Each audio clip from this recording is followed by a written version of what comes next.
mangga. Akala ko malutong pa siya pero hinog na. Kalahati hinog. Tignan natin kung anong lasa muna. Apple mango lang ang meron din eh. Tamis naman.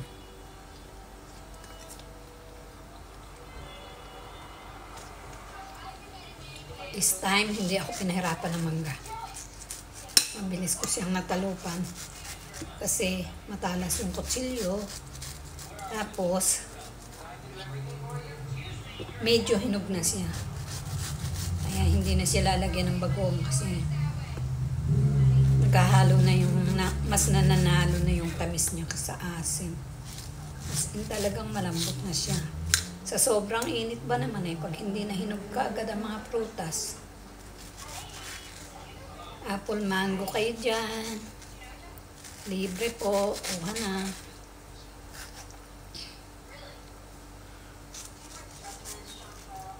Frutarian talaga ako. Kundi lang kasi ang kinain ko sa lunch. Hindi ko type yung gaano yung luto. Wala kasi si Kalbo. Si Kalbo yung masarap magluto. Iba yata ang nagluto kanina. Saka late na kasi kami ni Lolo nang pumunta sa dining. Naubos na yung ibang ulam. Anyway, mas mahalaga ang prutas. Mas kailangan ito lalo na ng mga ganitong pabatay-pabata. Vitamins. Ang dami. Ang laki ba naman eh? Di ang daming hiwa.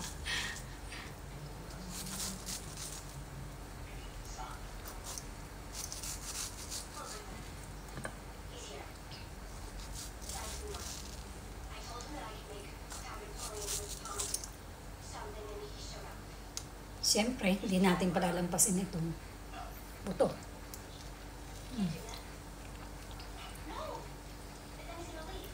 Namimiss ko na yung padera sa Pinas. Yung maliliit na mangga.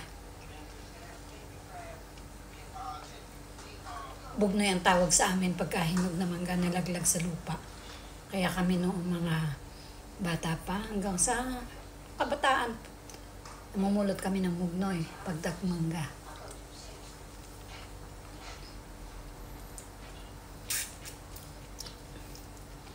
Din sa Israel, ito lang ang mangga, apple mango.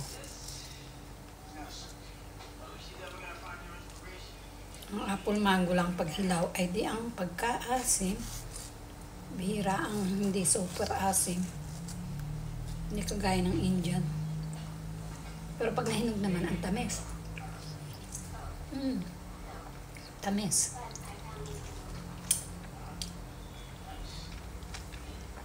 Tara magmukbang ng mangga.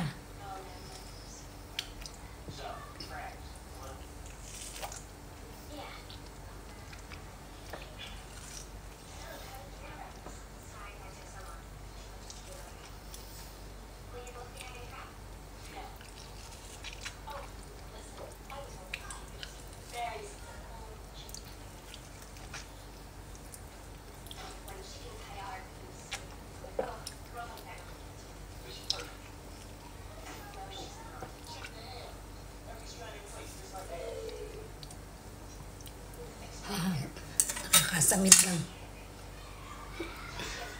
Excuse me. Tapon natin ang basura dito. Teka, hugas muna tayo ng kamay.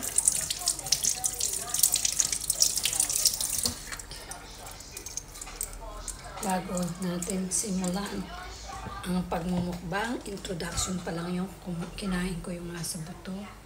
Oh, huwag kang lalaglag. Dahil sa basura. Ayan.